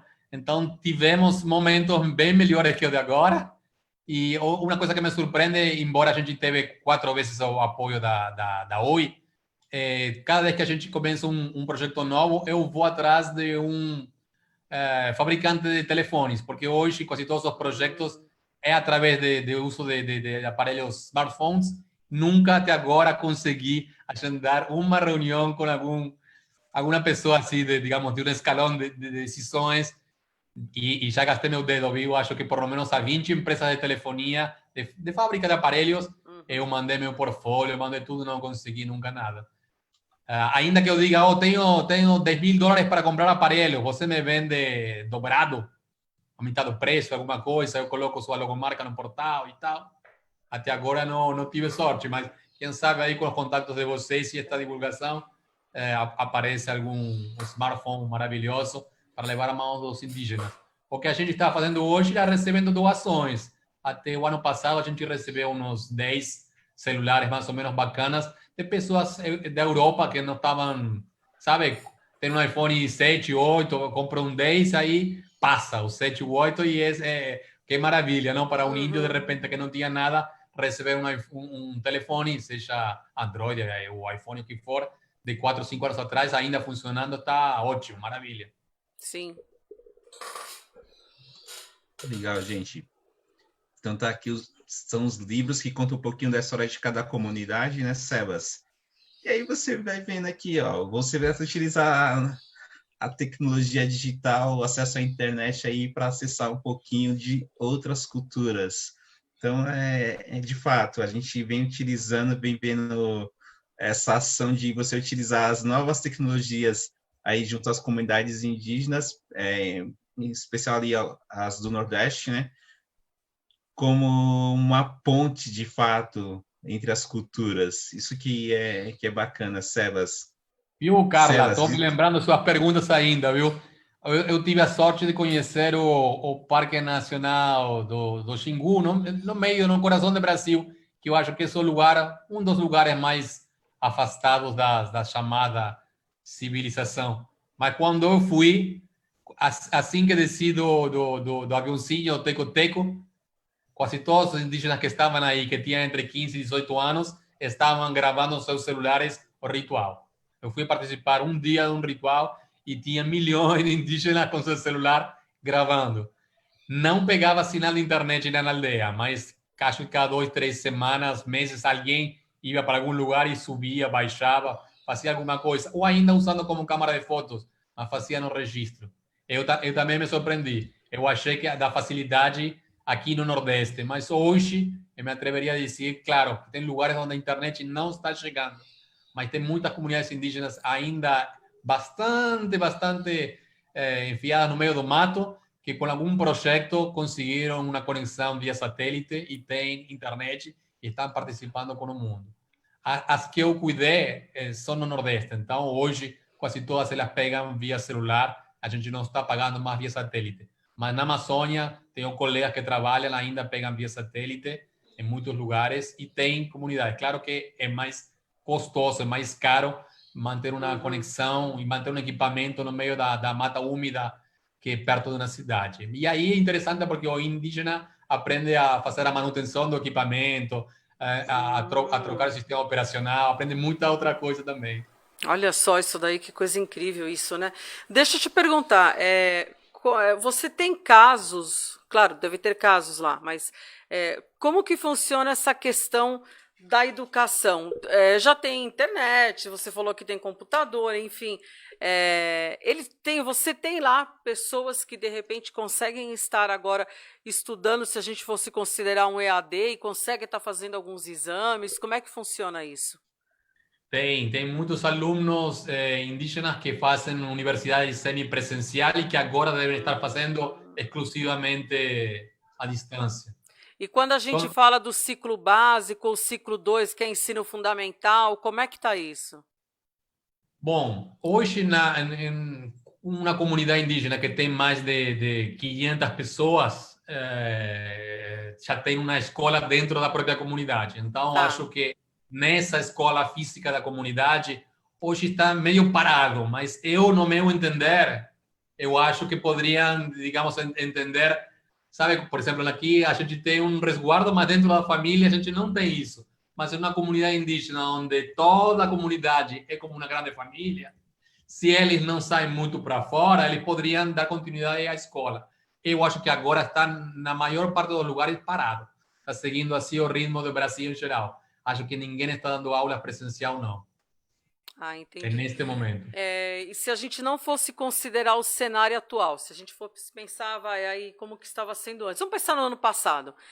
Você tinha casos daqueles que optavam realmente por, inclusive, estar fazendo ensino fundamental, os ciclos básicos, pelo menos até o ensino médio, que eles conseguiriam estar fazendo, de repente, por um ensino à distância, entrando com o ensino híbrido, quer dizer, eles tinham algumas aulas presenciais, alguma coisa precisaria de ensino híbrido, No ou curso ainda está superior, fraco com sí. relação a isso? Ah, tá, no No, no superior curso tem. superior es muy común Ah, porque a distância já chama, não? Em vez de ter que viajar 5 horas até a capital do estado, ou 10 horas, e aonde vou dormir, e quanto vai me custar. Então, para eles é uma realidade interessante.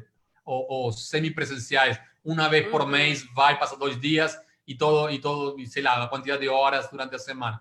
Mas eu conheço só casos em ensino superior. Técnico, ou não, mais superior. Não conheço antes de isso. O que eu queria comentar, talvez, de repente, que é interessante, tem uma escolinha formal e informal dentro da comunidade dos Cariri Chocó que abriu só para o ensino da língua materna. Então, era uma comunidade, como muitas do Nordeste, que tinha perdido o uso cotidiano da língua. Restavam poucas pessoas com poucas palavras, mas tinham dicionários feitos pelos jesuítas. E aí eles começaram a usar as tecnologias para fazer. Hoje tem um dicionário online em português, a língua deles, e eles trabalham muito com ícones, com imagens. Então, eles trabalham também de passar, tipo assim, vídeos com as imagens típicas, com os nomes. Depois, eles às vezes cantam e eles se gravam cantando e eles fazem legenda dos cantos para português e na língua. Então, estou vendo assim uma experiência bem rica, bem bonita, bem diferente do uso Sim, da sim. tecnologia para o resgate da língua materna. Olha que legal, né? Nós temos aí educadores que estão assistindo a live, então assim, né? O que eu estava pensando, veja, tudo isso daí que a gente está vendo hoje, agora que trouxe, que o Sebastian, que o Alex está mostrando para nós, gente, muda totalmente a perspectiva. Isso aí eu vou comentar numa boa, tá, gente? Porque assim, eu também já fui professora, estava dentro da escola, já vi como é que a coisa funciona. Então é assim, eu acho que está na hora de mudar um pouquinho essa perspectiva do Dia do Índio. Tá? Porque assim, as pessoas comemoram o Dia do Índio, é aquele dia, é aquele dia. Aí, bom, enfim, aí eles trazem um pessoal que vai lá e a gente sabe tudo que acontece dentro da escola naquele dia, tal. Só que assim, gente, professores, vamos usar, olha só, de novo a tecnologia educacional ajudando. Veja o site que ele mostrou. De repente pegar naquela semana, se você já sabe que o mês que vem vai ter o Dia do Índio, muda um pouco essa perspectiva, traz um olhar diferente.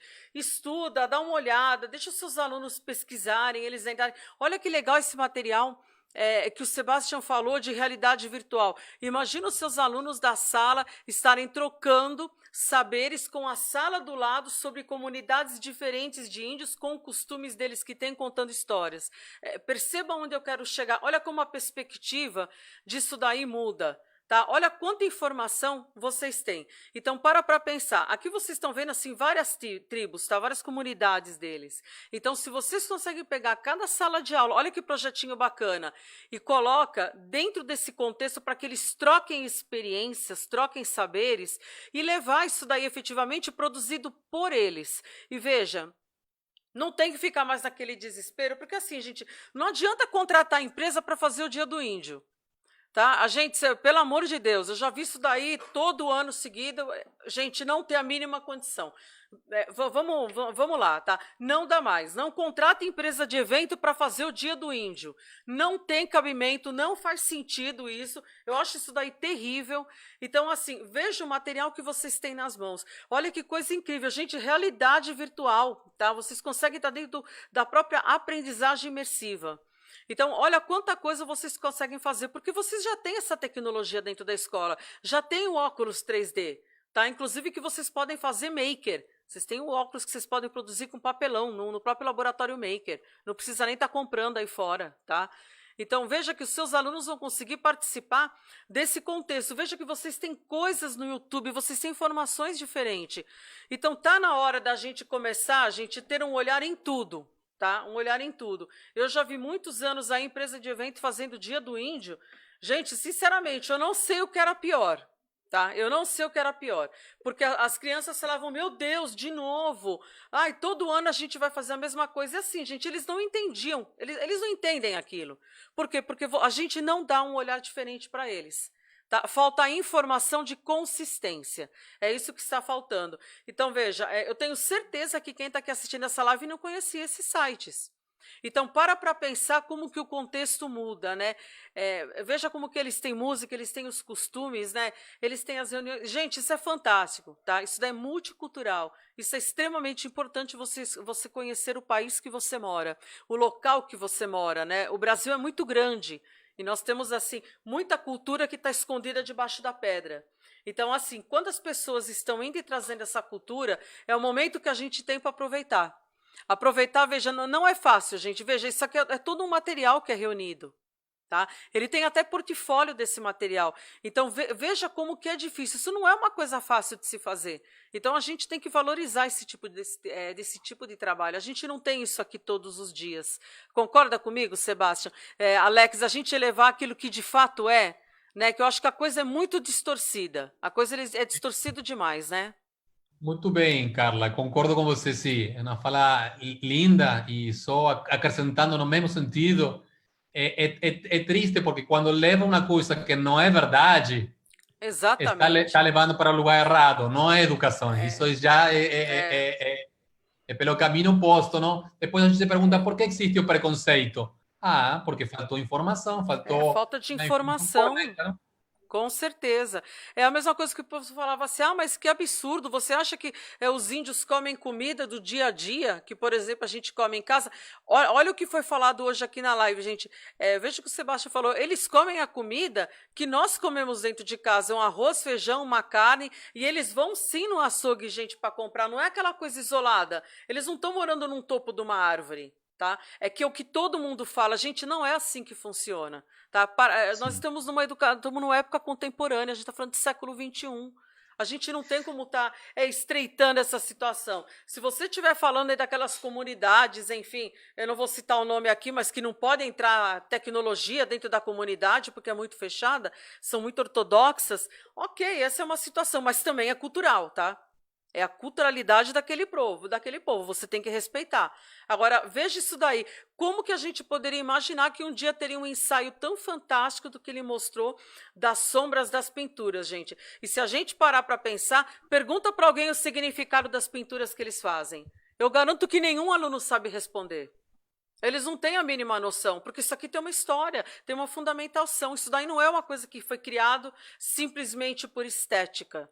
Né? Isso tem uma fundamentação, isso é extremamente importante, tá? Esse tipo de, reflexões, essas aldeias, essas comunidades. Professor, hoje a gente tem ferramenta para enriquecer tudo quanto é tipo de comemoração, tudo quanto é tipo de datas simbólicas, né? E o Dia do Índio estava precisando ser mudado, o mês de abril estava precisando isso, estava precisando de uma injeção. Do jeito que estava, realmente não dava mais, gente, não dava mais. Isso. Então, não rola mais, gente, não rola, não vai, sabe? É triste falar, não vai, né? Carla, é importante a gente destacar o seguinte, pessoal, o Brasil, ele é um país imenso, ele tem mais de... e hoje, por mais que você pense que existem comunidades indígenas apenas na região do Amazonas ou na região do Pará, ali no Mato Grosso, não. Em todo o Brasil existem comunidades indígenas. Existem ainda mais de 300 povos indígenas no Brasil, registrado ali no site da FUNAI. É muita comunidade, é muita cultura, é muito costume diferente, é o idioma que eles falam, a língua que eles se comunicam. Gente, é muita coisa diferente. Então dá para explorar isso daí como uma ferramenta incrível e aprender a respeitar. Eu acho que isso é primordial. Hoje você pode, de fato, né, Carla, a gente pode rever essa questão do Dia do Índio e rever como essa comemoração ela é feita. A gente pode fazer até justamente essa comemoração, mas respeitando a diversidade cultural de cada povo indígena. Sim. Então, você não pode colocar todo mundo num balaio ali, vou chamar assim no popular mesmo, num balaio, e falar assim que índio é tudo igual. Não, os indígenas não são iguais. Cada um tem a sua comunidade, cada um tem o seu costume. Tem aqueles que tiveram maior contato com a população não indígena, e principalmente os que viviam na região do litoral, ali na época do descobrimento do país, e acabaram sendo oprimidos, violentados e forçados a negar a cultura. Então, eles, de fato, passaram por um processo de apagamento cultural. E muitos povos, nesse momento, eles também estão passando por um processo de resgate.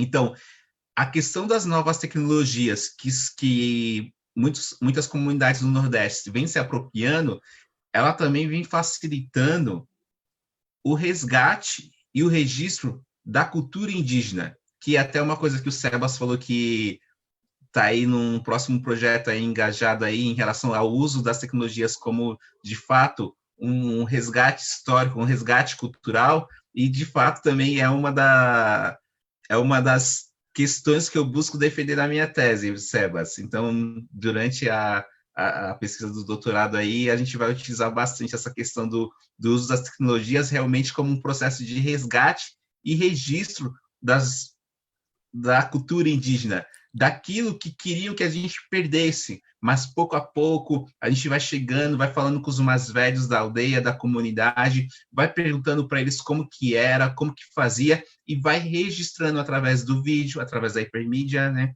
Através do registro ali de uma gravação. Então você vê o uso das tecnologias hoje também ajudando aí as comunidades indígenas nesse processo histórico aí de resgate e registro da sua cultura. E lembrando para você o seguinte, a cultura, ela se transforma, a cultura é dinâmica. Não é porque nos livros de histórias, alguns que eles trazem, né, você vê o indígena praticando certas ações, que ele vai praticar as mesmas ações de 500 anos atrás. Não. A cultura é dinâmica, ela se transforma. Então, é bom a gente também ter consciência disso, que, como toda cultura, a cultura indígena ela também tem o direito de se transformar. Sebas, contigo aí, eu vou deixar você fazer a conclusão, porque, cara, a gente estourou Nossa, no é verdade. Você tempo. tá vendo como é que é quando as pessoas falam para mim, nossa, Carla, mas é 1h30 de live, não vai dar. Eu falo, gente, quando o assunto envolve, ele é interessante e a gente tá imersivo naquele assunto que tá falando, gente, passa muito rápido. Passa muito rápido. A gente queria falar tanta coisa aqui, mas pelo jeito já não vai dar. Já estouramos mesmo nosso horário. Bom, assim a forma de coda musical, mas sem querer fazer nenhum resumo nem nada especial, eu fico assim com um pouco com o título, que foi bem feliz que a gente colocou, sobre a tecnologia como facilitadora de pontes. Então, eu acho que a riqueza do mundo, e especialmente neste momento, que me parece a mim que estamos como no limiar, ou a gente, todo mundo se junta junto e conserta o mundo ou a humanidade enquanto organismos felizes andando por aí, já era. Então, neste momento, que tem tanta sabedoria dispersa em diferentes cantos do mapa, precisamos usar tecnologia para unir-nos, para juntar-nos. Tem uma frase aí num dos documentários que o indígena Nieti diz, se todas as pessoas do mundo se juntam, descobrem a vacina.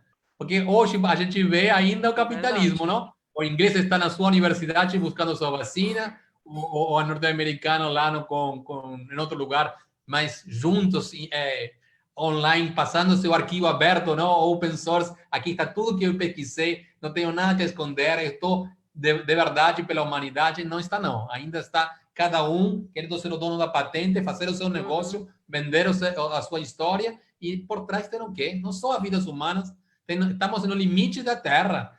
A gente está vendo pelo fogo aqui no Brasil, não é só os humanos que estamos nos matando, estamos matando milhões e milhões de espécies de animais e de vegetais. Então, chegou o momento de dizer, a tecnologia é uma ponte, mas temos que nos encontrar e nos sentir unidos em um só, e assim a gente tem esperança de que a coisa vai melhorar. Sim, sim. Bom, gente, Sebastião, eu acho que você precisava aí voltar um dia, porque o que eu achei muito interessante, uma coisa que você comentou, é que eu estou muito curiosa, gostaria muito de ouvir sobre isso, a respeito dessas comunidades indígenas que você tem fora do Brasil. esse contato que você tem com esses povos que não estão dentro desse contexto. Você comentou que você tem um trabalho aí, enfim, acho que foi o Alex que falou, né, Alex? Fora aí do Brasil. Eu vi alguma coisa no seu material também aí, quando eu estava dando uma pesquisada, eu também vi. Gente, eu pelo menos eu achei fantástico aquilo. Então, acho que merecia aí, de repente, um dia aí que a gente puder para marcar, para conversar, para você contar um pouco mais sobre isso. Eu acho que isso daí também, como é que é, Alex? É a internacionalização indígena. Olha que tema bacana para uma tese de doutorado. Internacionalização indígena. Gostou do nome? Do seu pós-doc? Gostei. Gostou do seu pós-doutorado? Na realidade, o SEBAS já tem levado bastante grupos de indígenas, de fato, para Londres, para a França, mas, assim, na perspectiva, né, SEBAS, de mostrar a cultura e mostrar a realidade indígena aqui no Brasil também. Você chegou a levar alguns grupos para a França e também para a Inglaterra, mas nessa... Vou deixar você falar, é melhor do que eu falar. Vamos lá, eu teria só mais um pouquinho. Eu acho, Alex, no meu ponto de vista, assim, fechando, eu sou da teoria Gaia. Aqui os índios chamam de Pachamama, ou Mãe Terra. Então, eu acho que todos nós somos um organismo único. Então, para mim, as fronteiras, sabe, eu posso dizer, sair da Argentina e vir para o Brasil, mas não faz sentido, neste momento da humanidade, a gente colocar algum tipo de fronteira sobre nada, nem sobre etnia, nem sobre sexo, sobre cor de pele. Então, é um momento de união. E talvez a tecnologia, me parece a mim, que neste momento da pandemia, aunque queriam que a gente estivesse total e absolutamente isolado, a gente percebe que com a tecnologia a gente quebra esse isolamento. Com certeza. A gente estamos juntos aqui e podemos estar juntos com qualquer pessoa de qualquer lugar do mundo. Sim. Então, é isso. Somos um só. Hoje é a aldeia global. Como diria McLuhan, estamos em uma aldeia única. O problema é que está pegando fogo. Então, além de ficar maravilhados com a tecnologia, a gente tem que usar imediatamente do bom coração de todos em serviço de todos, não? Ok, então. Bom, pessoal, a gente vai ficando por aqui hoje na live, né? O assunto estava muito bom, né, gente? Quando o assunto é bom, a gente estoura toda vez, né? Quer dizer, né? É que a gente repara, né? É isso que eu quero dizer. É que hoje chamou atenção por causa do horário. Bom, eu vou fazer o seguinte, vou passar rápido aqui a nossa agenda, tá bom? Em seguida eu passo para o Alex e aí nós vamos nos despedir de vocês, ok? Bom, no dia 23 de setembro é o mês amarelo, nós vamos estar aqui com a doutora Elaine de Sarno falando sobre o mês da prevenção do suicídio, ok? No dia 25 de setembro, a Classmaker Educação não vai fazer uma live, porém, eu estou vendo possibilidades de transmissão, que eu fui convidada para uma live com a Verônica Molina. Ela é embaixadora da Masterclass Mulheres Educadoras, e eu estou vendo a possibilidade de também transmitir aqui para o canal, para vocês verem também a entrevista, essa live que vai acontecer com ela, tá? Já estamos vendo esses pormenores técnicos. No dia 28 de setembro, nós vamos estar aqui novamente com Benê Moreno, falando sobre educação inclusiva e musicalidade. Dia 30 de setembro, estaremos com a Marisol Melo Alves, falando sobre gestão de carreira do educador e composição do currículo. No dia 7 de outubro, voltamos com a terceira e a última live da série, tá? Com o professor João Carlos Santana, falando sobre o uso de ferramentas virtuais na educação. Dia 9 de outubro, eu venho aqui convidada pelo Alex. Olha, gente, que coisa incrível, hein? Estamos mudando, tá vendo? E aí eu vou estar falando com vocês sobre a cultura maker na educação. Dia 14 de outubro, vai ter aqui o Elis Melim falando sobre as práticas e metodologias ativas. Dia 19 de outubro, eu volto com o Alex de novo. O Alex novamente vai estar me entrevistando sobre como aplicar as RSV na educação, redes sociais virtuais. 21 de outubro, estaremos com o Natan Rabinovich, falando sobre aprendizagem criativa na educação. 23 de outubro, estamos com a professora doutora Ana Maria de Grado, falando sobre o pensamento complexo de Morin. 26 de outubro, com o Adelson Mesquita, sobre segurança cibernética na educação.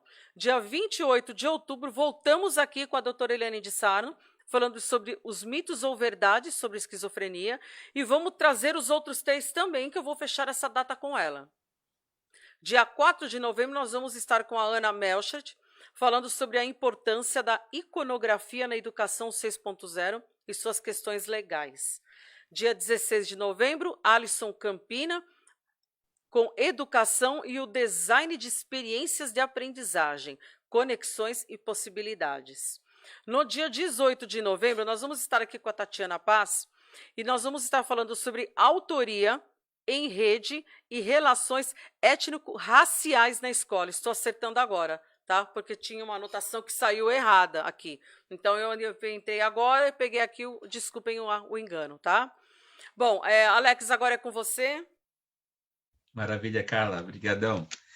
Pessoal, vamos lá, os nossos cursos que estão aí no ar para você se programar e conseguir realizar, tá ok? Nosso curso de construção de mundos virtuais, ele vai ser lançado agora no dia 5/10. Você que está com interesse em construir os mundos virtuais, utilizar essa nova ferramenta aí que é o Minecraft a favor do seu processo de ensino e aprendizagem na sala de aula, entre em contato com a gente, manda a mensagem e vem aí fazer o curso de construção de mundos virtuais. É um grande diferencial aí, tanto para o educador, quanto para a escola que oferece esse tipo de recurso, certo, Carla? Onde você pode fazer ações de aprendizagens baseadas em projetos e construir mundos. Imagina só construir o mundo ideal junto com seus alunos, onde eles vão aprender sobre biomas, onde eles vão aprender sobre eletricidade, sobre como construir uma ponte, um rio, quais cuidados que eles precisam ter na hora de fazer uma cidade, por que a cidade precisa ter isso, ter aquilo. Então, vamos lá utilizar essa ferramenta atrativa para a construção de mundos virtuais. Dia 5 de outubro começa esse curso, então ainda tem tempo, gente, 2 semanas aí para vocês fazerem a inscrição. Depois a gente tem no dia 27, antes era no dia 13, então a gente alterou a data para o dia 27 de outubro, o curso de aprendizagem criativa com a Maria Parlato. É aquele curso que você vai aprender de fato a utilizar o que você tem na mão para criar uma imersão, para criar todo um processo para estimular a criatividade do seu aluno aí e também para estimular até a criatividade do próprio professor de como utilizar algumas ferramentas que você tem no seu dia a dia para a construção de objetos educacionais. No dia 10 de novembro, a gente tem o curso de Educação 4.0. O curso de Educação 4.0, que a professora Carla Luksic já ministrou em julho, ela vai ministrar novamente agora ele com uma nova roupagem em novembro, ou seja, ela já ministrou o curso em julho, utilizando aí os recursos disponíveis naquele momento, e ela deu uma repaginada em algumas coisas, deu uma ajustada, uma melhorada, porque é sempre bom a gente melhorar sempre, né, não, Carla?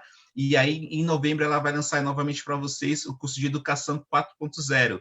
Educador, você precisa começar a utilizar, de fato, as novas tecnologias em sala de aula, para que o seu aluno possa utilizá-las além do muro das escolas. Tá ok? Então, não podemos mais ficar naquele momento onde a gente não traz mais para dentro das escolas o que os alunos estão interagindo lá fora. São ferramentas que eles vão utilizar nas novas profissões, que eles vão utilizar no dia a dia. E você precisa começar a colocar essas ferramentas na sala de aula para que ele também possa aperfeiçoá-las aí na escola. Tá ok? Também tem o curso do Benê, que ele começa no dia 6 de outubro, no período da noite, das 7 às 22h30. Os demais cursos serão no período da tarde. Se você tiver interesse em fazer e não puder fazer no período da tarde, é só entrar em contato com a gente, que a gente abre uma nova turma aí para atender a sua necessidade, ok? Desde já eu quero agradecer a minha amiga Carla Luksic pela companhia maravilhosa dela mais uma noite, ao meu amigo Sebastian Gerlich, eu falava Gerlich, mas hoje eu descobri que é Gerlich, mais de 3 anos. É Gerlich, depende do olhar que ele tem, se for russo é Gerlich, agora se for outra é Gerlich. Então vamos lá, vou falar Gerlich, ok, tá, Sebas? Muito obrigado aí, obrigado pela sua parceria, muito obrigado por você ter se disponibilizado para falar um pouquinho sobre a cultura indígena e a sua relação com as tecnologias aí, como que começou pelo menos aí na região do Nordeste. Muito obrigado mesmo. Um abraço para você e para a família. Gratidão para todos que assistiram a gente. E, pessoal, vamos lá. Eu só lamento, Sebas, porque você tem uma riqueza em relação a conteúdo, em relação à experiência que você pode trazer para a gente, mas o tempo é tão curto que não dá. Mas, num outro momento, você vem aí e conta para a gente aí mais um pouquinho da experiência Eu acho de que a algum gente projeto tem que passar específico. pelo menos uns 15 dias junto com o Sebastião, uma aldeia. Ele tem que ficar levando a gente em todos os lugares, mostrar tudo, falar com todo mundo. Nós temos que ver absolutamente tudo e voltarmos de lá assim com várias informações, gente. É isso que eu acho. Ou, de repente, né, Carla, um programa de live na aldeia. E aí a gente Olha, vai lá para essas aldeias. não, só que aí essa live só vai dar certo se eu também estiver lá fazendo e falar, olha, gente, cara do Kizik aqui ao vivo, no local, tá? Alex moderando em São Paulo. Não, mas esse é o propósito, levar a gente para a aldeia para o pessoal conhecer aí. Lá a gente, de fato, entrevista o pessoal que vive lá. E aí vocês vão ver a realidade, um pouco mais da realidade do Brasil, né? Das partes mais que ficam aí isoladas, aí, as cidadezinhas, as aldeias também. Mas, Sebas, gratidão, muito obrigado. Obrigado a vocês que nos assistiram. Carla, gratidão. E eu me despeço de todos vocês. Tchau, tchau. Gente, boa noite e a gente se vê na quarta-feira, às 21 horas, pelo Facebook em Carla Lukizik. Não esqueçam de dar um curtirzinho nas nossas redes sociais e amanhã esta live incrível vai subir para o nosso canal do YouTube, em Classmaker Educação, e teremos os podcasts agora, que temos aí um novo produto criado. O Alex já arrumou isso daí, inclusive, para a gente colocar na radioclassmaker.com.br, ok? Obrigado, gente. Boa noite para todo mundo. Obrigada, gente. Gratidão. Namastê.